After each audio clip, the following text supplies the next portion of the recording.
વિપક્ષના 142 સાંસદોને સસ્પેન્ડ કરતા રિંગ રોડ ખાતે ડોક્ટર બાબા સાહેબ આંબેડકરની પ્રતિમા પાસે સુરત શહેર કોંગ્રેસ દ્વારા ભારે વિરોધ પ્રદર્શન સાથે ધરણા કરવામાં આવ્યા હતા।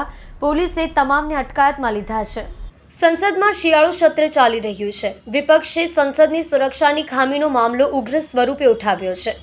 આ મુદ્દે સંસદના બંને ગૃહમાં ભારે હોબાળો જોવા મળી રહ્યો છે। ત્યારે લોકસભામાં ભારે હંગામા વચ્ચે સસ્પેન્શનની કાર્યવાહી આજે પણ ચાલુ રહી હતી, જેમાં લોકસભાના વધુ 3 સાંસદોને સસ્પેન્ડ કરવામાં આવ્યા છે। લોકસભા અને રાજ્યસભામાં બંને ગૃહના કુલ 142 સાંસદોને હંગામો કરવાની કાર્યવાહીમાં વિક્ષેપ પાડવા બદલ સસ્પેન્ડ કરવામાં આવ્યા હતા। હાલ સમગ્ર દેશમાં આ મુદ્દે વિપક્ષીય પક્ષોના આગેવાનો દ્વારા ઠેર ઠેર વિરોધ પ્રદર્શન કરવામાં આવી રહ્યું છે।